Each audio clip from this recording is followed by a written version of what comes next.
Good day, everyone, and welcome to this discussion panel on Does Economic Growth Always Cost the Environment? It's a privilege to be able to discuss this topic with our three very special speakers and with you all. However, before I introduce them, I thought I would just take a moment to address the aims of this panel to help you get the most out of it. So this topic was chosen based on a premise that we believe there is more to a nation's economic prosperity than simply trying to grow their GDP or GNP along with other indicators, and ensuring that their growth can be achieved sustainably for both people and environment is something that should not be undervalued. Whilst we may be primarily addressing the environmental issues and economic impacts pertaining to ASEAN, I think it's quite clear that no matter where in the world we are located, we all contribute to and are affected by environmental issues at a local level or a global one, from seeing plastic in your waterways to watching the national news and seeing regional farmers struggle with the impact of climate change-induced drought. However, it is not all doom and gloom, and thankfully our panelists here, in the limited time that we have, will help us explore these issues a bit further. I encourage everyone here to ask questions, our audience members, in the chat channel and rack the intelligent brains of our speakers, and I'll do my best to address some of these through the session or at the end of the Q&A at 6 p.m.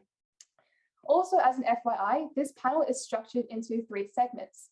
So firstly, we'll be exploring the environmental challenges of economic growth in relation to social and human security, followed by a second segment on the impacts of economic growth on environmental security.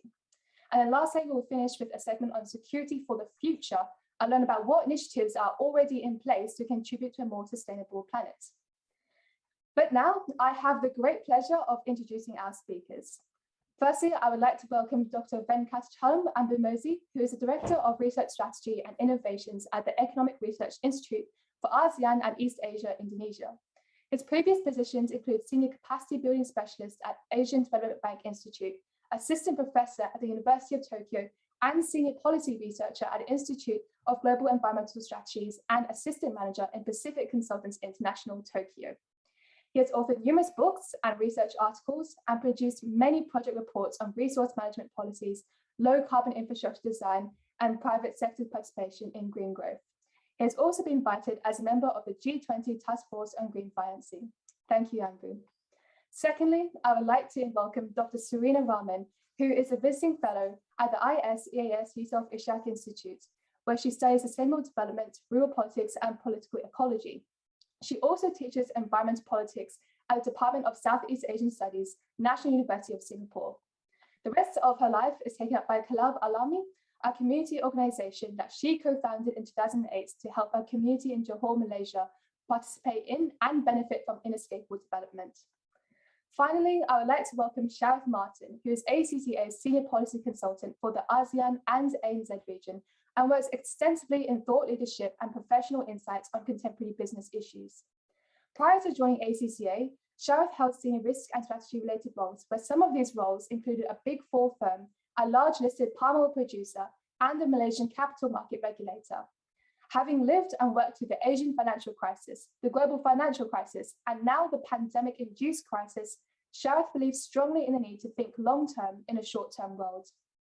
So, with our introductions complete, it's now time to go through a few trivia polls to get us warmed up for the discussion. You can find the button on the side of the live stream.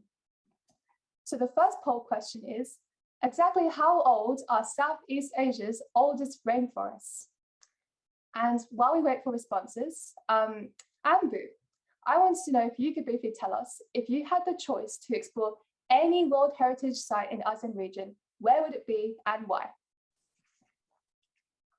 Sure, and it's my pleasure to be part of this panel. And regarding your question on the World Heritage Sites, coming to the ASEAN or Southeast Asia, there are about more than 40 heritage sites, and which could be broadly classified into historical or cultural. Personally, I like, and I had been to more than 50 of these heritage sites. I'm based in Indonesia, and my most preferred destination is this Borobudur temple, which is about 3rd or the 4th century structure. And the next one is the Angkor Wat in Cambodia, and I think these are the two very historical and sites, historical in the sense of its architectural beauty, Mhm. but also the whole ecosystem, where that is in the first and the second century, how the people lived with a kind of harmony with the nature. I think there we can find it. And also there are certain sites which is also kind of a natural beauty, and like paddy fields are in the Bali terrace fields and also in the Philippines. So these are this region has a wide variety to offer you, and I encourage your younger generation to visit as much as possible. Thank you. Thank you for sharing. That was absolutely great promotion. I'm very intrigued. And if I ever make it to Asean region after the COVID lockdown, then I'll doing all of them. So the answers we have received so far, the majority of our audience said A, 70 million years old, and I'm happy to say that is correct. So 70 million years old and counting. We will fight to protect our forests. Okay, thank you, Ambu. On to our second poll question, which is, what target has ASEAN set for 2025 regarding its energy dependence on renewable resources? So, yep, send in your answers now. And whilst I wait for those answers, Serena, you are given a budget and the resources to protect 2 endangered species in Southeast Asia, plant or animal. What would they be and why? Unmute. Hi, Jasmine. Thank you for having me on this panel. I get the fun question. I'm going to break the rules. I'm using all the money to protect seagrass. This is not just a plant, but it is an entire habitat, and it is an anchor for large endangered species, fisheries species. It's a nursery, it's a breeding ground. It's the anchor for artisanal fishermen. So I'm going to use all that money to save seagrass ecosystems because they are highly underappreciated, highly underrated, very important for climate change because they sequester carbon at a rate of at least 50 times that of terrestrial habitats. So seagrass is the answer. Brilliant, thank you very much. Yeah, great answer. I have never actually considered the importance of seagrass myself, but I know later in the discussion I'll learn so much more, so thank you for sharing that. Responses, most said 32% dependence. That's quite interesting because the correct answer is actually 23% dependence. So yes, that is a bit less of what people think, but I think 23% is a great target so far. And seeing that a lot of the economies in ASEAN bloc are developing still, to have that set that target and reach for it is just, yeah, it's incredible. It's great. Brilliant. So our third poll question and last question is, which sector is the largest contributor to greenhouse gases in ASEAN? So send in your answers now, please. That'd be great. And I will address the last question, to Sharif. So Sharif, you have been practicing yoga for 10 years now. In your opinion, what is the most difficult yoga pose to attempt? And on a scale of 1 to 10, how strongly would you recommend yoga? Let me start with the second question. On a scale of 1 to 10, how much would I recommend yoga? I would say 15. So I'm a bit like Serena, I'm going to answer outside of your parameters. As to your first question, and I know this is a pretty common question, and it's a common question that I get. And I would answer it this way. Again, I'm taking a page of Serena's book. The notion of a difficult pose is contradictory to yoga. But I also want to say that, if you look at magazines today, if you look at things that you see in yoga, quite often they emphasize the poses. And the poses are like, I guess, you have pita bread in Australia, right? This Mediterranean bread. And, it's like you can fold yourself in this way and that way and still come out in one piece. That's not my idea of yoga. I am a person with a wrist injury, with an elbow injury, with sciatica. I do what I can with what I am, right? And I enjoy that process tremendously. The hardest part of yoga is the fact that you need to accept that it's a way of living, not an exercise that you do in the morning. And the hardest challenge of that is in dealing with the mind.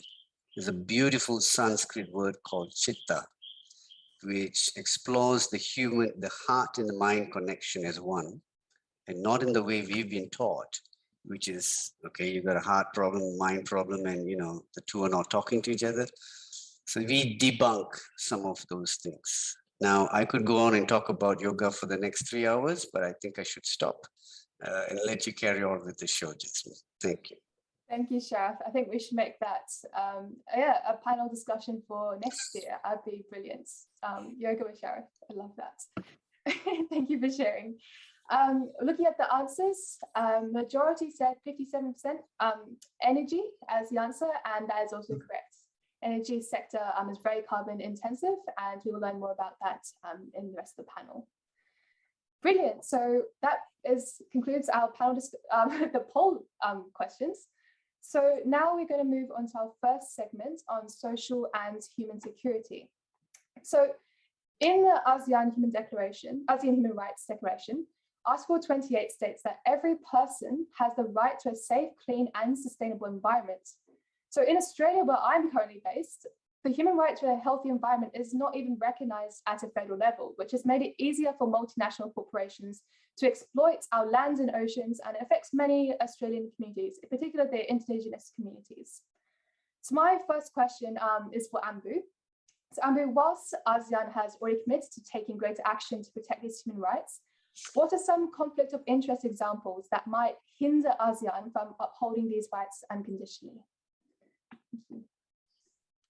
Thank you, Jasmine. I think you are partly right, and that is this ASEAN had this human rights declaration that was, if I remember correct, it was the Phnom Penh statement in 2012. And but before moving into that, and you need to understand ASEAN, and ASEAN is a 10 small and medium-sized economies, which is we can say it is the most diverse in terms of cultural richness.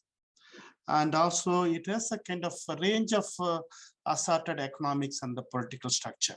That is where this human rights issues are coming up. But if you look into that the 2021 document, and it has about 40 classes, and but most of them are focused on the 4 major areas. One is that the civil and the political rights, which is very much related to human security. But at the same time, they also target on the economic and the social and cultural rights. Here, I think it is a core that is there. And then there is the right to development and the right to peace. And this came up in 2012. But if you look back to the history of ASEAN, and when it was created in 1967, there is no statement on the human rights. Okay, that was not the priority for the ASEAN summit leaders. At the time, the focus was, basically it started as a kind of inward-looking organization to avoid the conflict, to develop a peace. And they realized at the time that is the economic stability and then economic growth has to be a part of it, and then the social progress and the cultural development. So this is the basic of it. This development, this statement came in 2012. So what happened in the 40 plus years? That is a kind of it is a kind of a truly ASEAN way of doing the things. Okay, it is a kind of evolutionary process. It has happened in all fields of policy making.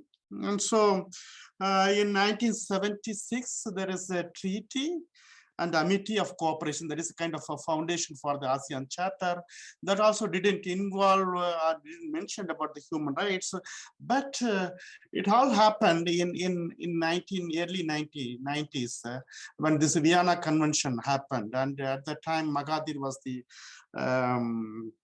Prime Minister of Malaysia, and I think it was a kind of reactionary. These human rights issues from ASEAN as a regional response comes as a kind of reaction to Vienna Convention, which has a kind of Western standards, maybe that is equivalent to Australian standards, which the region as a whole, they have a kind of reluctance to accept. Then this regional process evolved, and this ASEAN Charter was established, and all these 3 process has come up mainly through this consultation and the compromises and the collaboration. That is a kind of ASEAN way. So this 2021 document that is signed in the Phnom Penh came across all this consultation process.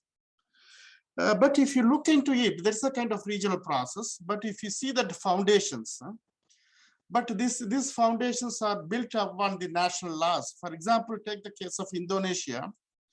In before the independence, that is 1945, the constitution allows for this human security or the human rights. They say that is the poverty reduction or the destitute is a kind of responsibility of the state. And so the whole natural resources could be diverted or optimized for addressing this issue. And this is very clear. And similarly in 1987 and Philippine Constitution, basically that shows, basically there is a kind of a national foundation on the national laws. How that is ASEAN is reacting to it. It is sandwiched between the global trends and also this is the policy making that is taken up at the national level. And this is the beauty of ASEAN way of working.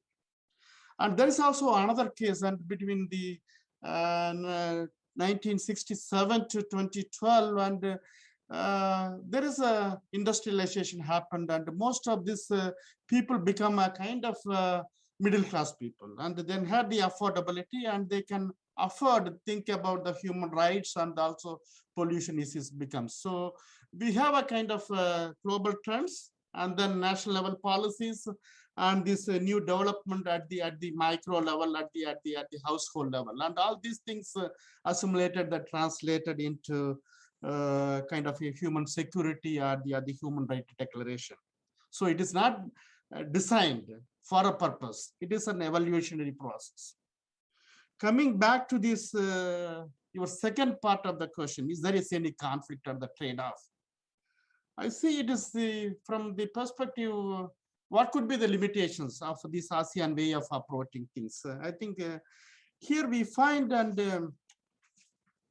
in ASEAN, and there are better, it works. For example, the case of AMDAR, that is the ASEAN Agreement for the Disaster Management Emergency Response, which is a very exemplary, very progressive. It is often cited as a kind of a role model for the regional cooperation, and it has been done. If there is a disaster occurs, but for example, it happened in Myanmar in 2008, and then Yolanda in Philippines in 2013. This is very successful. It was a kind of a regionally coordinated approach where there is a national boundaries vanished, people moved in, and this is one of the best examples. That is, we can say how this regional cooperation can work together to alleviate the poverty and as well as the establish the human rights. But still long to be done. We do have the struggles, and for example, the climate change, and the climate change, we see many migrations, internal migration as well as the cross-border migration, which ASEAN has not been effectively addressing it. It may be due to this consensus-based or the compromise-based approaches, and also some of these migration issues, and also cross-border haze. That is where basically countries are supposed to be expected to support the other country, not to intervene in the sovereignty and the non-interference. This has a kind of weakness, and where that is the ASEAN could move forward and to get a kind of nationally coordinated approaches. So I stop here, and my point here is still a lot of ways to improvement, but this is a kind of evolutionary process. Oh, that's very insightful. Thank you, Ambu. It's really important to reflect on like how history is now affected the present, and also learning more about the ASEAN way. I think that's so important, especially perhaps as an Australian student. I too often see things through a Western lens, through a Western perspective, but obviously that is not always right. So thank you for sharing that about the ASEAN way. Yeah, just a question to follow up from that, or this is open to the panel, by the way, as well. How can cooperation facilitated by ASEAN governments be used as a force for change to ensure that sustainable practices are always advocated, and what sort of strategies would be most successful? And I know, Andrew, we also spoke before about the ASEAN Comprehensive Recovery Framework as well. Yes, so feel free to discuss that as you wish. Sure. And, see, you mentioned about the ASEAN Comprehensive ACR of it was signed in last November as a part of response to this pandemic. And ASEAN as a region as a whole wanted to be responsible, and they can see that is the recovery could be more sustainable. And there are 5 pillars. One is first one is about the health. The second is the human security. Third one is the economic integration, and then digitalization. And the 5th broader strategy is the sustainability. And here also, that is how this cooperation is being facilitated. And here we need to understand a little bit of the ASEAN way of doing things. Here there are the primary institutions, and here it is ASEAN is not a kind of a EU, and where there is the power lies in the Brussels. And here in Jakarta, basically there is not power. Basically, the primary institution in the policy making, the response lies in the national capitals, whether in the Kuala Lumpur or Jakarta or in the Manila. And that is here basically these primary institutions, the ministries and the Prime Minister's office, and they define the rules and they set the games for the recovery. Then once that rules are set, and then there are secondary institutions like ASEAN Center for Energy, ASEAN Center for Biodiversity, and now there is the new Center for the Green Growth and also Sustainable Developments in Thailand. And then these secondary institutions take up the role, and they see there is the what could be done and what could be the blueprint. That is how this is the ASEAN Economic Community Blueprint and ASSC Blueprint and APS blueprints are evolving. And so there is a primary institutions and a secondary institution. But when coming to the sustainability, and here we do have a challenges. ASEAN is not like Australia, and we do have a multiple challenges of sustainability, and still many countries, the developmental status is different, and some of the agrarian countries like Cambodia, Laos, and Myanmar still tackling the land use changes. That is deforestation issues. Then other set of countries like Malaysia and Thailand, still they are tackling this second generation of the environmental problems, the air pollution and the water pollution.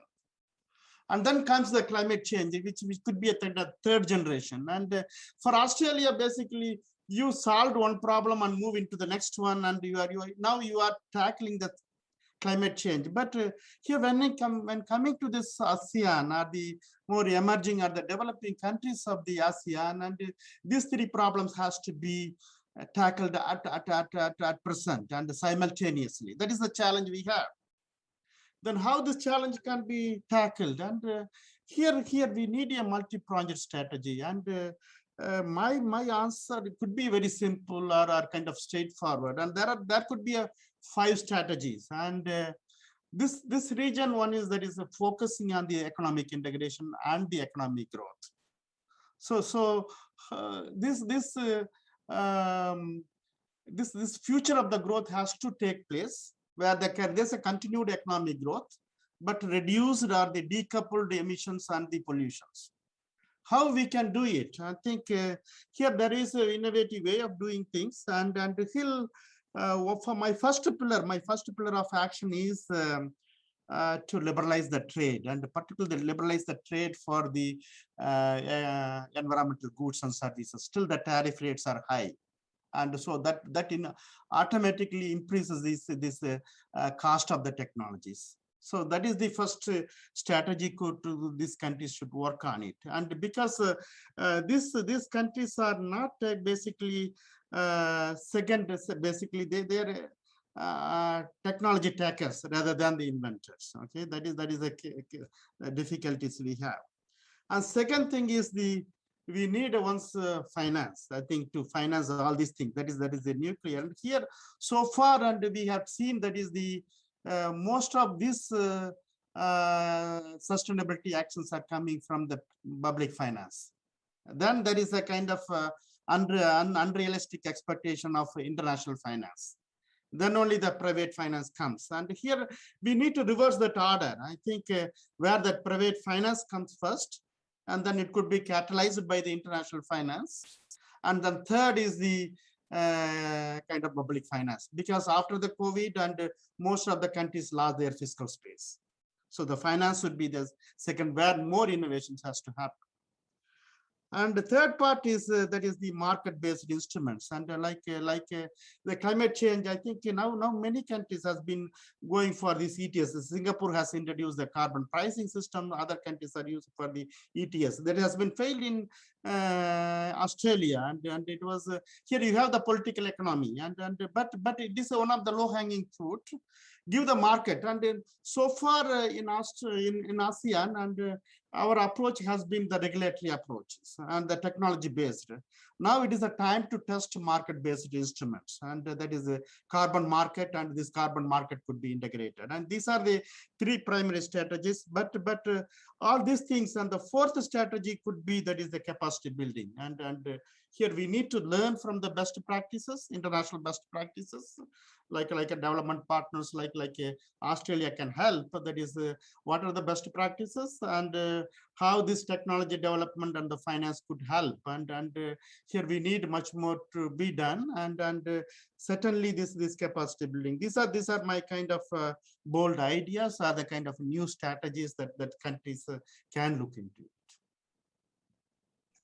Oh, brilliant. Thank you so much for highlighting to us how these different approaches, frameworks, strategies can be used to solve environmental issues such as climate change, as you pointed out. And particularly the point you said about having to address all these environmental issues as well. Earlier, Australia, yes, we are focusing on climate change primarily, but I must say we're not doing a very excellent job at it. So yes, I really sympathize, understand the challenges that are faced there. ASEAN. Sorry, Jess, do you mind if I chime in with something? Go in for it. Sure. Well, thanks. I think firstly, trade. Trade is an enormous way in which you can call it cooperation, but it's a way in which you force the hand. And trade in many of the ASEAN markets is more than 100% of that country's GDP. So if you're trading partners, so if you're importing a produce, or if you're exporting, that's a better example. If you're exporting from Malaysia to Singapore, Malaysia to Indonesia, and Indonesia expects that those products, you have a way to demonstrate that the carbon emissions are being reduced, and you're working towards net zero, it's all something that we all agree to, then you can trade. And if you're not, if your carbon emissions are high, then I'm going to look for my product somewhere else. So trade is an enormous opportunity in which to bring out some of the changes that we need. Second, look, I have been, I'm a Malaysian, my parents are Malaysian, my grandparents are Malaysian, so I'm going to be a bit hard on ASEAN. How many countries in ASEAN today have net zero ambitions? Very few. Indonesia is working on it, and Malaysia just announced something which is rather ambiguous. So we need net zero ambitions, and more importantly, it's not about 2050, it's about 2030. Because if we don't have an intermediate goal to reduce it by half by 2030, I think we're going to kid ourselves, right? And I think this is an important message that I feel we need to share. We need to decarbonize the energy sector, the phasing out of coal, which may not be great news for people in Australia. Australia coal business is a big thing. We need to decarbonize the transport sector. These are both huge emitters. There's two more points I'll make and I'll stop. One is the G7 countries have pledged certain commitments in the past to help developing countries. They haven't fulfilled them. They have re-pledged to provide about 100 billion in support. So what I think ASEAN countries should do is they should start to tap on them, and don't make the mistake that these pledges and commitments are made in the form where the money just flows back to countries who are giving those pledges in the form of consultancies and contracts for those countries, right? It's not about that. The net impact has to be in our ASEAN markets. Finally, and I know there's a lot more to say, I think we are not doing enough of a job in communicating the issue of, say, climate in our local languages. Today, the climate science is largely in English, and we are not doing enough to take it out to our local people in our local languages. So those are the few things that I think we should start to do. Otherwise, ASEAN is going to tail the whole efforts around this. And mind you, ASEAN, it's not just China that is a manufacturing hub. ASEAN is too. And I should have brought up the issue about human rights earlier too, because one of the reasons manufacturing was moved to ASEAN was so that they could use the low-cost wages in ASEAN. These are customers who are coming from the advanced economies. If you want to play ball on human rights, you have to play ball on both sides. Advanced economies have to accept that they cannot just continue to accept that people in ASEAN will continue to accept low wages in return for producing those same quality of goods that they had before. So I think these are some of those things that I think will be useful for your audience to understand. And hopefully we get some questions around this, and let's tackle that. Thank you. No, thank you very much, Sharif, for that really helpful insight again. Yeah, it's highlighting the importance of working towards net zero emissions, and also the importance of trade and who benefits from that ultimately, who benefits from sustainability practices. Yeah, again, very, very helpful. Thank you. For the interest of time, we will move on to the environmental security segment now. So in recent years, ASEAN has experienced rapid economic growth, as we've talked about, largely due to their successful manufacturing, agricultural sectors, as well as a vibrant and resilient tourism sector. So this has led to increased development in infrastructure and expansion of urban areas as demand for ASEAN services continues to grow, bringing about further job creation and greater intra-regional migration. However, in many ways, this economic boom has placed pressure on ASEAN's diverse and fragile ecosystems, where a lack of immediate action is increasingly likely to lead to long-term damage. So my first question is addressed to you, Serena. Whilst rapid economic growth is naturally welcomed, who are the possible winners and losers that have emerged as a result of the economic transformation in ASEAN? Over to you. Thank you, Jasmine. I think the environment and local livelihoods are always, lost usually when we pursue economic development. I'm a lot more critical of ASEAN. I grew up as a diplomat's daughter, and so I have a first-hand view of what's going on at these government-to-government initiatives and efforts, and really none of it trickles to the ground.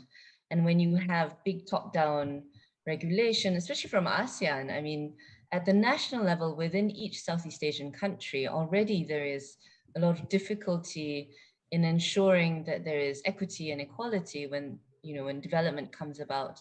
So usually in developing countries, when there is economic development, it is those who own the big businesses, it is those in power who are bound to benefit, or investors, right? So they come in, they use the resources of a country. The people who work there, or the people who used to depend on natural livelihoods before these big developments came, whether it is housing development, luxury development, whether it's manufacturing, whether it's services, the traditional livelihoods are usually pushed aside. And then when you have something even bigger, a regional organization like ASEAN, which then struggles to come to a decision on anything because of non-intervention, because there's so many different ideas, because there's so many different intentions and needs and economic levels and priorities, it's even harder to say that ASEAN has to come together to ensure sustainable development. I think what we need to look at is inclusive development and take it a step further from just thinking about the economy and the environment, because usually even at that level, the environment is just a tick box. And then usually what happens is a lot of greenwashing. So you have all these nice conferences and meetings and talks, and you go tier 1, tier 2, tier 3, but even the NGOs that go to the tier 3 and tier 2 level are basically government-linked NGOs, so they're called Gongos, right? So, but what happens to the people on the ground? Where is their voice? Is there really a voice representing them at the ASEAN level? Usually even at the national level, they're hardly there. So I think the biggest losers are the environment, for sure, the natural habitats that have been destroyed. There is a need, of course, to develop. There is a need for balance. We can't preserve everything. but there is a need for wise development. For example, to use already cleared forests, or mined land that has been left abandoned in order to develop something instead of clearing new forests. But of course, at the same time, there are other issues like corruption, like a lack of transparency, like a lack of enforcement. And this then gets in the way of perhaps wiser decisions happening, because it's very easy to pay people off to do the easy thing and the cheapest thing. The marginalized communities, the farmers, the fishermen, they tend to have less voice. And so their traditional livelihoods, generational heritage in fishing, in farming, and indigenous people who live off the forest and depend on it for their faith, for their culture, for everything, even their identity, that's all gone and forsaken. Many of ASEAN's indigenous people are not even recognized. So these are the things that will be lost first. But of course, you usually, as I think it was Anbu who mentioned, that it's a cycle, right? So every country needs to hit a level of development before it starts to think, oh, hey, we've lost 98% of our mangroves.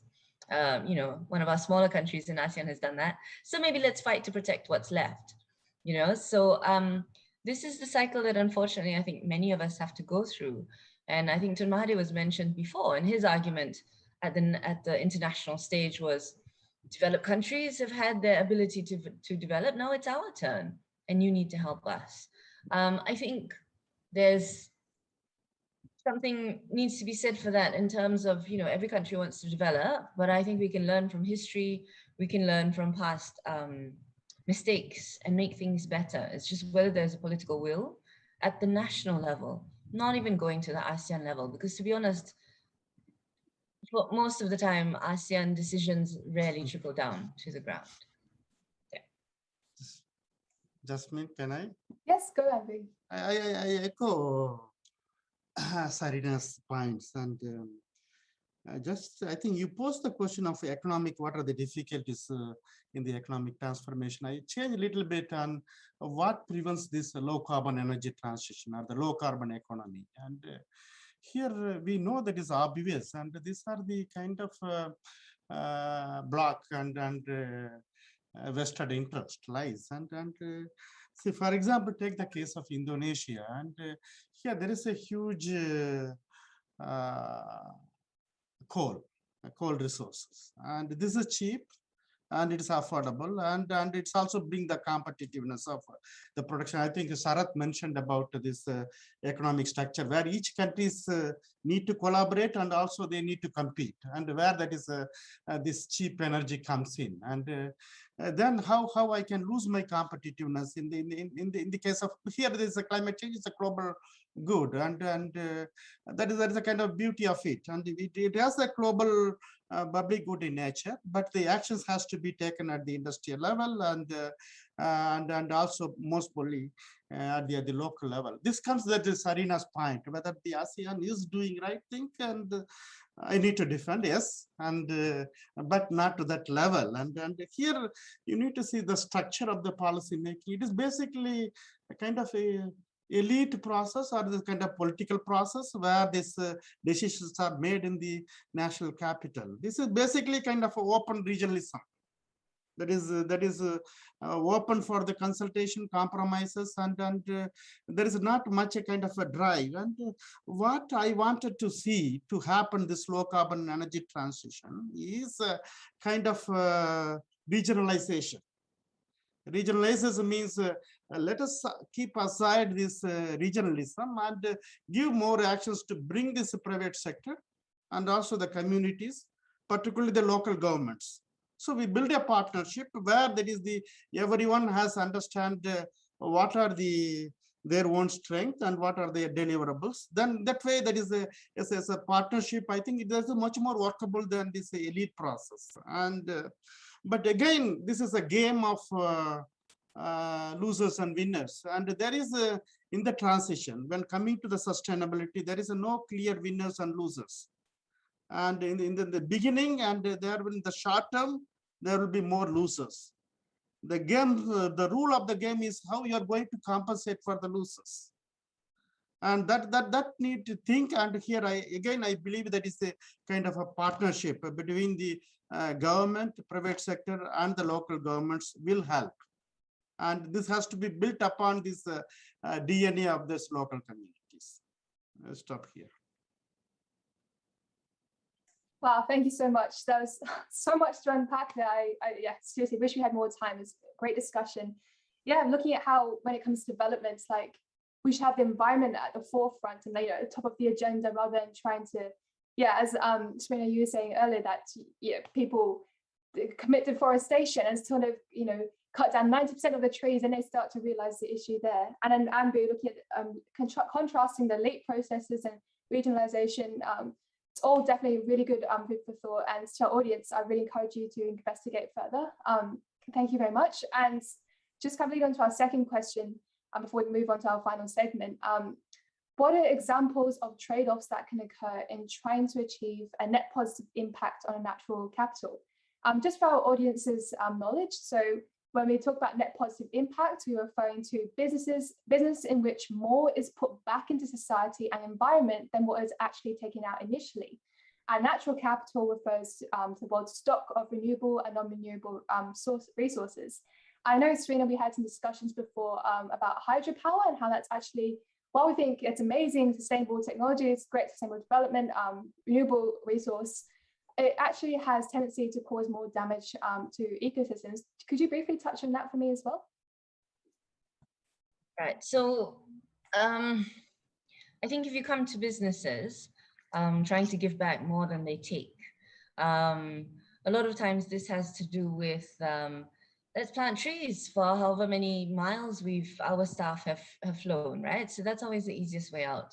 And then they indulge in carbon trading, which is quite detached from reality also. I mean, there's all the requirements behind it, but how much of it actually does something to help the planet? Planting trees, of course, is very good, but then we've had companies who's like, oh, we want to plant trees, we want to plant mangroves, when actually, the success of mangrove tree planting is like 30%, but the PR that they can milk out of it is 150%, right? So how authentic are efforts such as these is my question.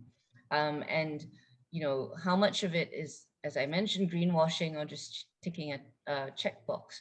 How much of these efforts by the companies are actually looking for areas that really need help, that can do with money being put in to help communities to reforest, to create corridors along developed areas, forest corridors, to clean up rivers and provide livelihoods for people who's lost natural areas that they've been depending on for generations. Now, that kind of long-term difficult CSR work is very rare. And this is where the corporate entities can put in more effort. When we're talking about renewable energy, we're always talking in climate change about the transition to renewable energy. We have to give up coal. And as Andrew mentioned just now, coal is cheap. And for developing economies, how do you get there quickly if you want to take all this time to develop renewable energies, which for many don't have the technology? And once you open up this field like to external investors, then where do the local businesses come in? And then also, if you're talking about renewable energy, the government like Malaysia has just announced TNB is going very big into renewable energy, and they're building lots of hydropower dams.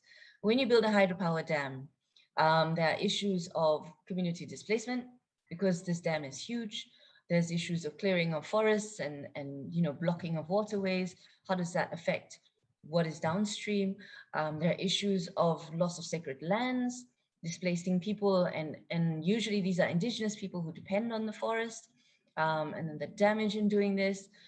So for many who do renewable energy research, hydropower really does not qualify as a renewable energy. Yes, the energy is constantly sustained by nature, but you have to take into account the damage that is done to get there. And then if you're working in a rural area and you want these people to use renewable energy, you put up a big hydropower dam. Again, you think of the damage, but then, okay, maybe we don't do hydropower, we do solar, we do turbine. How are you going to haul those big turbine, fans, right? How do you haul that along a riverway that takes a small boat up a mountain to really rural areas. What do you do with solar panels when they've expired after 10, 15, maybe 20 years? What do you do when the machinery breaks down and nobody in these rural areas knows what to do with it? There are many of these efforts all over Malaysia, all over Southeast Asia, that become white elephants because there is no means to repair, there's no access to the material to fix it. So it's a perfect ideal, but we're not there yet. There have been a lot of positive progress in terms of hybrid systems. So micro hydro dam for smaller rivers that is backed up by small solar energy generators, but you still need diesel to back it up. And Southeast Asia is a tropical area. So we seem to think, oh, we have a lot of sun, but we actually do have a lot of rain, a lot of cloud cover. So we don't get as much solar energy as we should. And then we also don't get as much wind energy as we could, to enable much more of Southeast Asia to use to use turbine. And then there's lots of new developments like floating solar, like turbine, which is using the tides, but all of this is still in R&D stages. So we want to get there, but coal is cheap, renewable energy is more expensive. How much are Southeast Asian governments willing to give up coal and other fossil fuel subsidies and invest in renewable energy when they themselves are find it difficult to cope economically? These are the difficult questions. And I think when we move away from idealism, we start to realize the difficulties in implementing it on the ground and what is lost if we say hydropower is our big solution. Yeah. Thank you. That was really well said. Yeah, I really liked how you stressed authentic efforts in particular. I think that's so important. Like being sustainable is not just about ticking a box, as you said. And the thought that there's like a one size solution fits all approach, like it's not the case. So thank you for highlighting that to us. Sharath, do you have 2 minutes worth of contribution to add, or shall we move on to the next? No, I think Serena's covered it really well. Very, very well. I think the only elephant in the room is, there's COVID too. And all these efforts have been kind of put to paid by the fact that governments, never mind natural capital, are facing a population in which they're saying, well, how long can we be in lockdown? Because our economic lives are also impacted. So governments are having to play this trade-off, which is really difficult. You hear in textbooks about building back green and building back better, but the reality is far more messier than that. But we've got to do it. There is no if and buts on this issue, because the ability of future generations to continue to maybe not enjoy, but to be able to have a life and a quality of life is very much dependent on this. I say this as an accountant. I say this as someone who works in the business community. You can call me hard-nosed about profits and stuff like that, but not all of this will disappear if we don't recognize that 50% of the world's GDP comes from natural capital. Yeah, that's a startling amount that I hope your audience will start to understand, that there is no workaround. It's 50%. You've got to deal with how we preserve natural capital because your future wealth depends on it. Again, speaking like your bean counter here, yeah? Thank you. Yeah, there's no alternative if we absolutely destroy all our natural capital. Like what will happen to our GDP afterwards? What's going to happen to future generations? Really important to consider all of this. Yeah, thank you for sharing, Sharath. Yes, so we might move on to our last segment then. Time does fly, sadly. Given that these environmental issues obviously do not only pertain to the ASEAN region, but the entire world, it is critical, I guess, as citizens that we actively find ways to reduce our carbon footprint and lobby our governments to normalize these efforts into mainstream society. So while some multinational corporations in the ASEAN region have been taking action to introduce more sustainable practices, we all admit and know that there is still some progress to be made. So my first question of the segment is for you, Sharath. Is engagement or divestment a better means of placing pressure on fossil fuel companies in ASEAN to adopt more sustainable practices or a change of company direction? Over to you. Thanks, Jasmine. I would say you can't do either or. Again, I'm following Serena's playbook here, not going to one or the other. You have to engage, and if push comes to shove, you divest. But there is a long continuum in between, and that's what you need to play hardball at, right? So I just want to give some examples just to balance out and offer some some green shoots of opportunity and hope here, because I may have painted a world which is looking rather dire. The banks and investors today are getting it far better than your average business listed company. What do I say that? Because the banks have created this movement called the Principles of Responsible Banking. The institutional investors around the world have done the same. They have also created a subset where they call themselves the Net Zero Alliance. And what they're doing is they're looking at the way their money is lent or their money is invested in those companies, and they are pushing them to get towards net zero, right? So when the providers of money tell you you need to get to net zero, you start moving, right? The other pressure that I think needs to be worked on is the consumer pressure. I don't know in Australia, but definitely in ASEAN, I don't see enough of it. As I said, I think the whole translation of this issue into local language is maybe not there, or maybe it's at a very nascent stage. That needs to happen. Consumer power is enormous, as you know, right? I came from the palm oil industry, and Unilever, for example, will not buy non-sustainable palm oil. And that's why I raised the issue, which is then why not as a country, you say, I'm not going to buy a non-sustainable product, right? And you can take that at bigger levels as well. Employee power is enormous. Societal pressure needs to be enormous. I don't know where it is. Do our populations engage with the politicians and say this matters? This doesn't just matter to us, but we need to change the landscape. Because let's face it, most democracies go on a 5-year cycle, right? This issue of climate change requires people who will think long-term, who will put in plans and programs that will not change when there's a change in government. And that is a 10-year, 20-year, 30-year frame, right? There are countries which are doing this. Wales, Ireland are having these, Wales has this act called the Well-Being of Future Generations, in which they have a power to sort of veto policies and interventions which are not going to be favorable to future generations. And let's understand, future generations is not, with all due respect, you, but the generation which hasn't been born, right? Because that's a far more long-term sight. The irony of it, Jasmine, is that indigenous societies and cultures have been far better at this.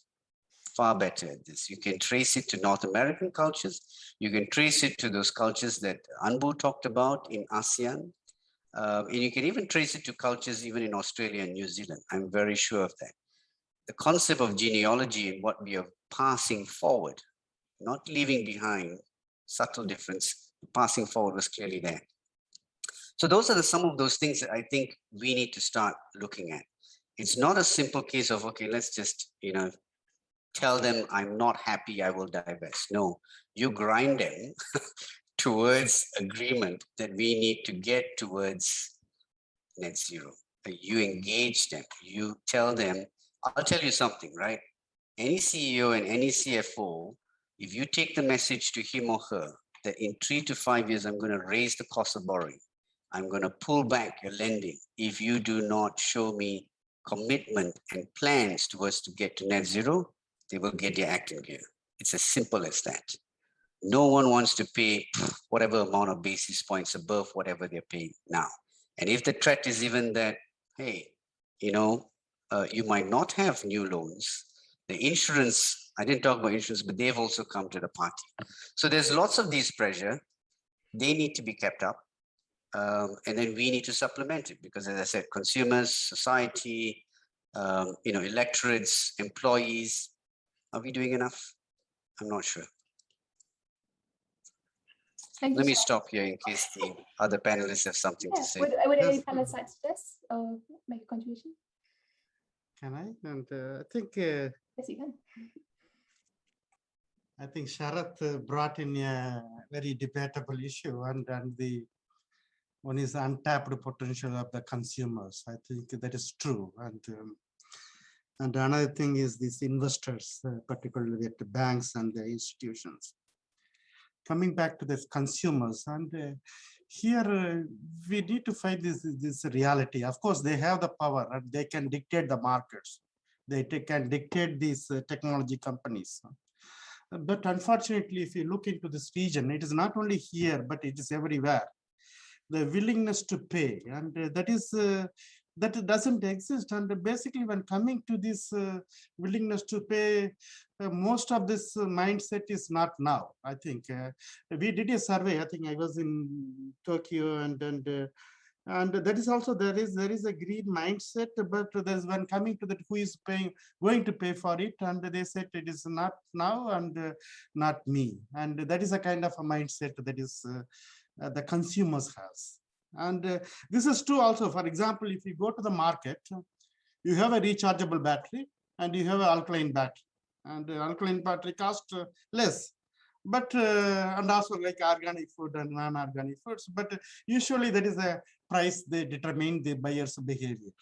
I think here we need to see the governments need to balance it, and that where there is a carbon like of tax instruments can help, and to bring the balance. Then the consumer has the kind of equal opportunity to choose, and then this power will push it.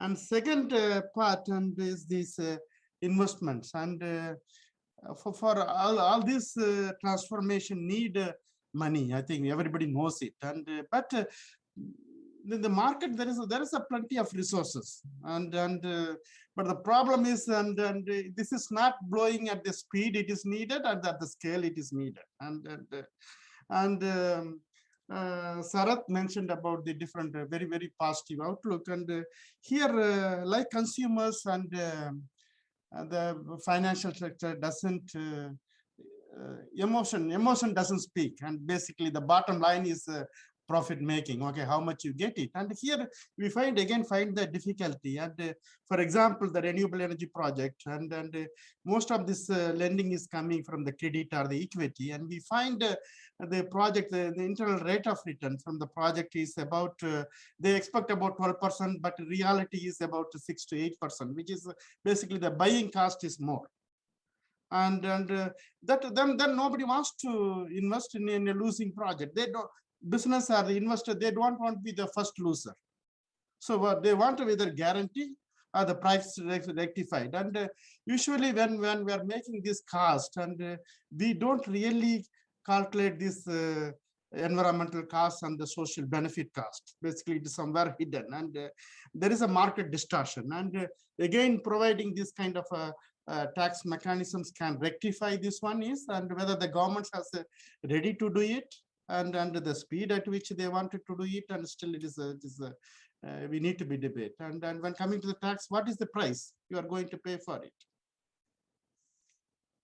Thank you for highlighting that. There's a really real urgency, a need for investors to put pressure, and also as both you and Shaka said before, as if we have demand for unsustainable products, then obviously that's going to contribute more to environmental pollution. So we need to reconsider that. And I really like how you said, Shaka, about Ambu, about the not now, not me mindset. How do we overcome that? How do consumers become more considerate and more aware of their ecological footprint on the environment? All very important issues to think about, especially for our audience here tonight.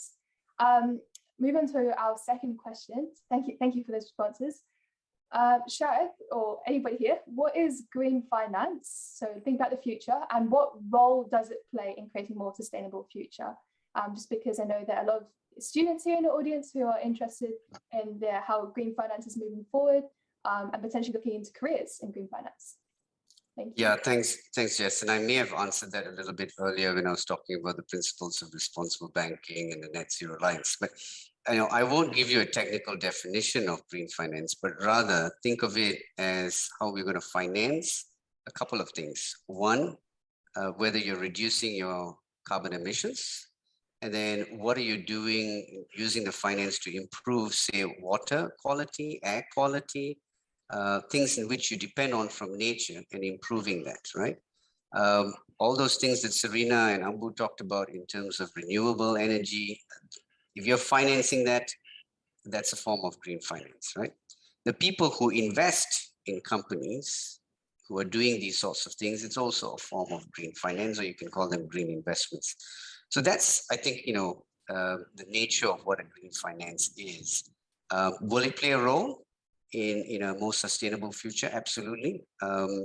One of the things I should mention is that, and this is where ASEAN needs to be aware of it, is all those initiatives that I talked about, from the bankers to the asset owners and managers, they are largely private sector led.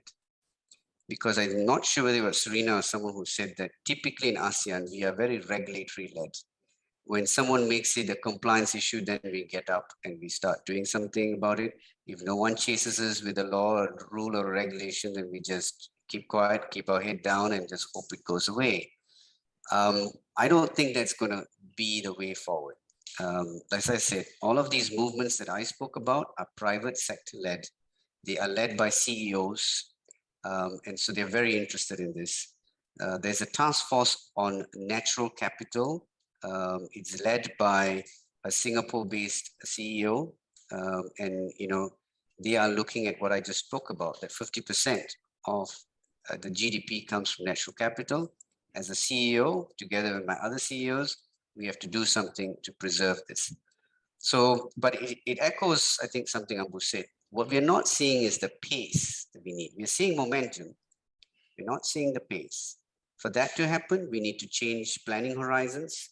We need to change some of those financing tools that Ambu talked about, where we talk about rates of return, what's acceptable. But I'll tell you this, Jasmine.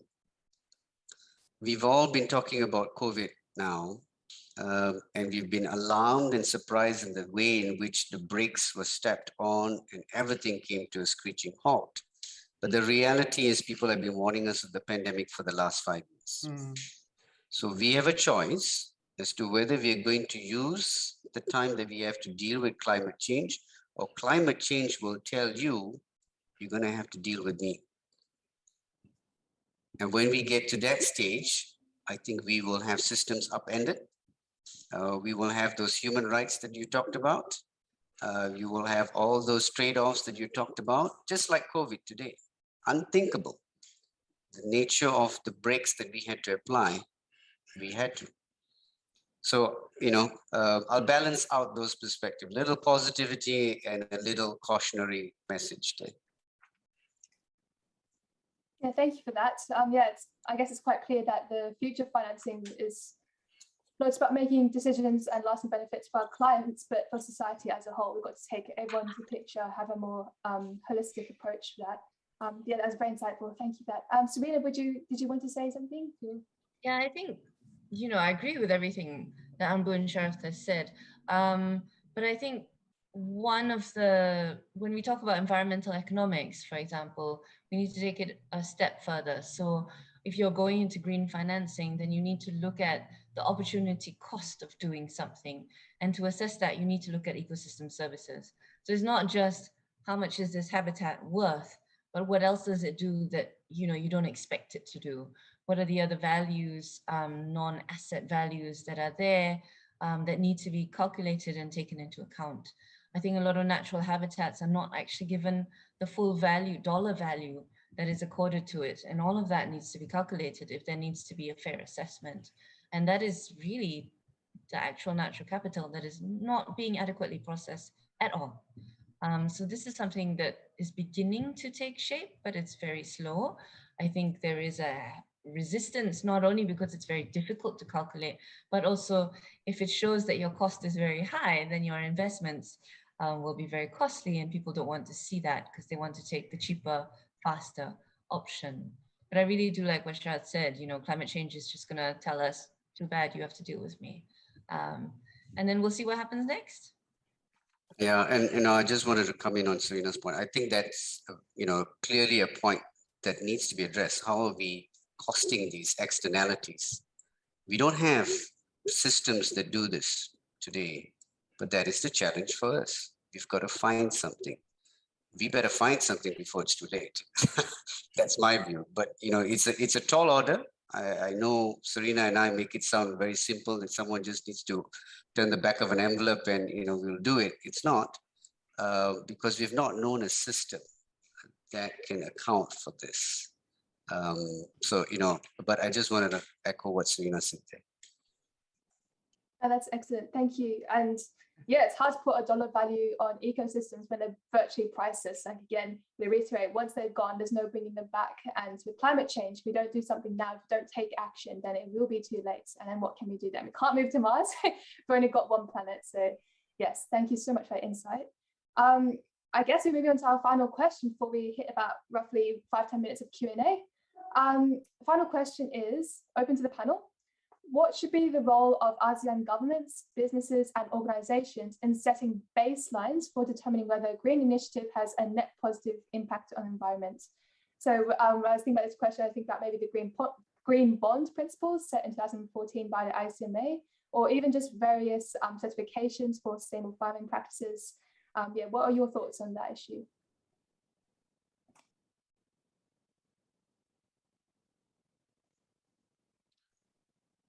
Is anyone going ahead? Okay. Okay. Maybe I'll start. I think, I've said this, and I think I'm just going to repeat this. I wouldn't start with starting with green bonds and working on this. I would start with every government, and let's pick a major section of the business community needs to set net zero targets. We need to be very clear about when this is going to happen. Then we need to set intermediate targets. Because setting something at 2050 and we don't know where you are in 2030 and 2040 is not good news. So the intermediate targets have to be clear. The strategies on how you're going to get there is also got to be clear. So a little digress. Today, even when you have countries making these bold ambitions, even companies which have been making these bold ambitions about being net zero by 2050, how they're going to get there, Jasmine, is not clear, or at least not to me. Okay, so we need that. And we need also, I forgot to mention, the public sector. I just keep talking about the business world, but the public sector is a very important, aspect of, at least in ASEAN governments or ASEAN economies. They need to get to the same thing. So let's keep it simple, because this is the front end. You need to set the target and the strategies. The rest will just follow. Can I?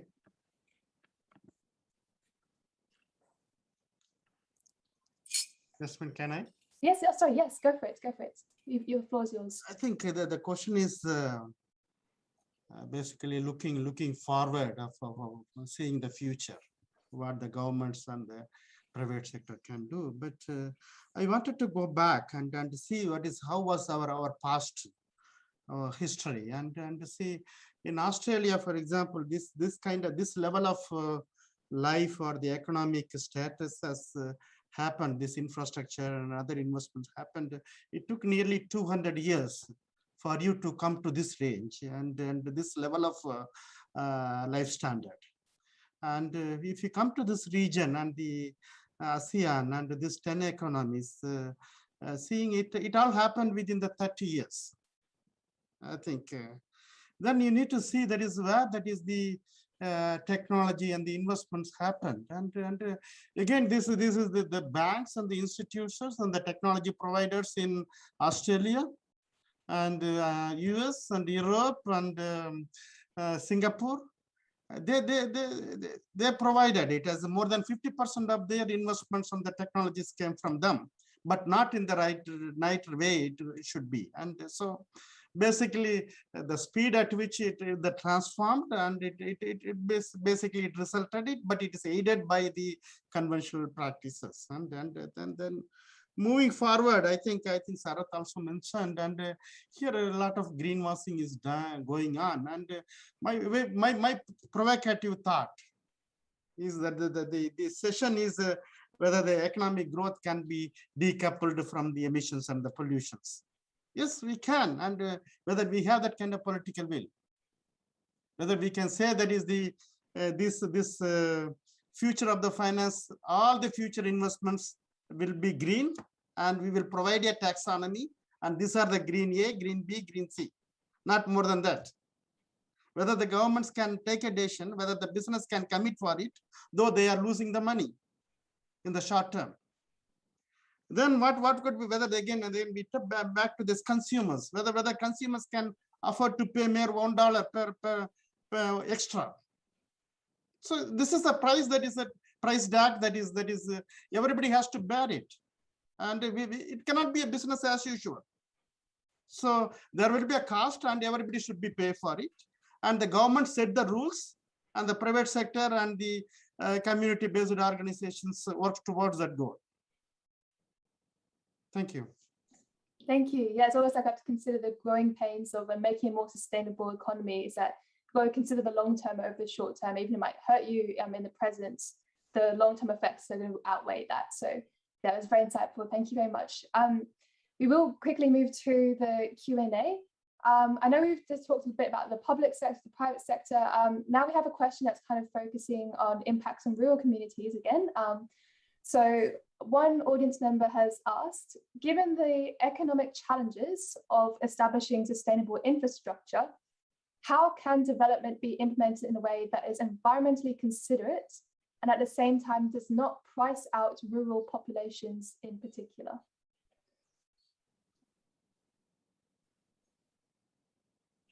I guess I'll give that a shot. I don't actually have a solution. I just know the problems of rural communities. I don't know how they're going to do it, because the corridors of power are usually where the most developed areas are in ASEAN countries. And unless you're tiny like Singapore, where everything can trickle down to everybody, it's very hard for developing countries in the rest of ASEAN to do that. I think what we need is a government that actually really does care for its rural communities and genuinely wants to do something that will benefit everybody. Usually that happens when rural community is an important electorate, right? So then they'll take an effort to provide services that this rural community wants. And that could be, more sustainable ways of doing things. But that rural community needs to first be aware that there is another way of living from what they're used to, which might be less than sustainable. And I think one of the first steps to this is to provide the infrastructure and institutional change to support a more sustainable livelihood, not say livelihood, but living and sources of income, for example, or just daily practices, right? So maybe people start to be aware of, or we should do rainwater harvesting. To be honest, lots of rural communities already do rainwater harvesting because sometimes they don't have water access. Maybe we want to move into solar energy. There are a lot of initiatives to lower the cost, but then people don't know how to get a solar panel onto their roof. And then how do you then connect that to your source? Does that mean, is there a system in place in the country that allows them to go off grid? And then if they produce enough solar energy, for example, can they then sell it back to the grid and get some money out of it? Is that system available? And then it comes to the very basic things. We're talking about renewable energy. We're talking about circular economies, but a lot of these rural communities don't even have sewage collection, sewage treatment, waste collection. So if you can't even get past that basic level, how are you going to move up to something a whole lot more, technologically advanced or innovative or sustainable? So I think these are the layers that need to be tackled. Okay. So would someone like to go? Yes, and I think Serena has already pointed out. And if you want to, this inequality of rural areas and the urban centers that exist, and basically after the COVID, I think it may be particularly the gap has widened, and current economic patterns also shows. And then what to distinguish between the urban and the rural and infrastructure building is really, and how we can transform these rural communities into a sustainable path. And there are several blueprints that is available in the ASEAN level. Even they say ACRF framework. That is, if you look into it, you have the blueprint.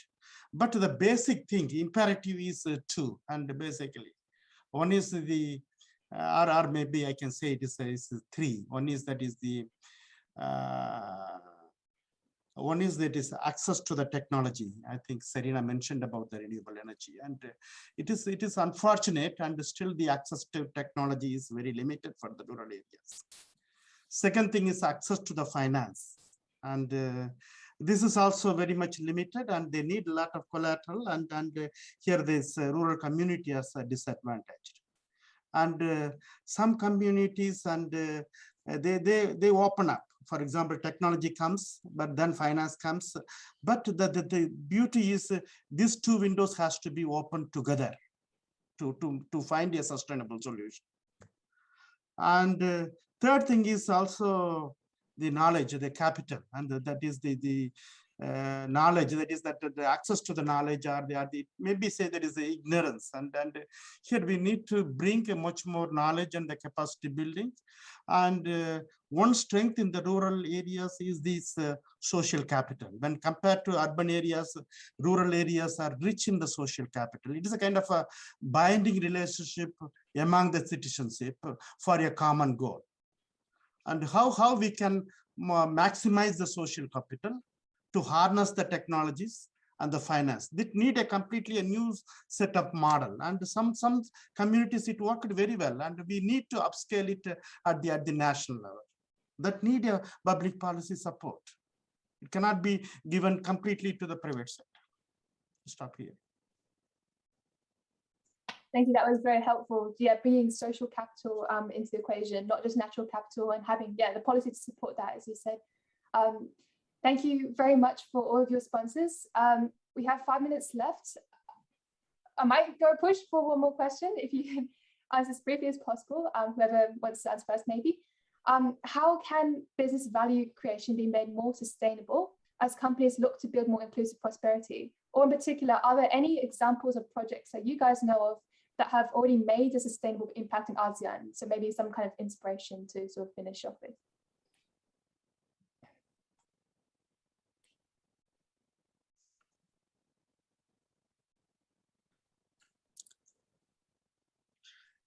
Well, I think we're all struggling for examples of ASEAN projects. But look, I think the notion of business value creation ties in with what I said before, that, if we are making most of our money from natural capital, then it's time to recognize that if that changes, then my supply chain changes as a business. And I can't afford that. So today we are already seeing a lot of companies recognize that. But I'll summarize by saying, to Anbu's point, not enough. And hopefully we have that trickle-down effect from a business to business, from the large businesses to the SMEs, where they start saying, you are my supplier, and it matters to me whether you are obtaining your materials in a way that's sustainable, right? And then you start to see some of these things, right? So, there is this slogan from World WWF. I don't know whether you're familiar with WWF, the World Wildlife Foundation, which at one point says, when the buying stops, the killing stops too. Same principle. Same principle. Thank you very much, Shareth. Getting indication to wrap up from my moderators, but I think I'll take this time to conclude. So yeah, to answer our question, does economic growth cost the environment? I think we can agree that in a short term, it does, but in a long term, it doesn't have to. At the moment, we are witnessing the tremendous growth of the ASEAN economic bloc with combined, they have a combined gross domestic product of $2.5 trillion, and we've seen greater generation of productivity and job creation than ever before, which is just fantastic. However, I guess the question we continuously and consciously must ask ourselves as we contribute to market demand is, are we truly being sustainable and responsible caretakers of this earth, not just in ASEAN, but wherever we live in the world? How can we reform our practices and lifestyles in such a way that it doesn't adversely impact the environment or the livelihoods of other people? So it's definitely food for thought, and I encourage our audience members to investigate these issues more, to teach themselves and to teach each other. So yeah, I guess that concludes our panel. I'd like to thank you, the audience, for showing interest in this topic and for tuning in. And I'd also like to take a moment to really thank these special speakers here. So each of them are volunteers, have been so invested in this conference and particularly this discussion topic, as you've all seen, absolutely phenomenal job. So I really thank you, Andrew, Serena and Shareth. It's been a pleasure working with you. And I hope that everyone enjoys the rest of this conference. Thank you, good afternoon and good night. Thank you. Goodbye. Thank you. Thank you.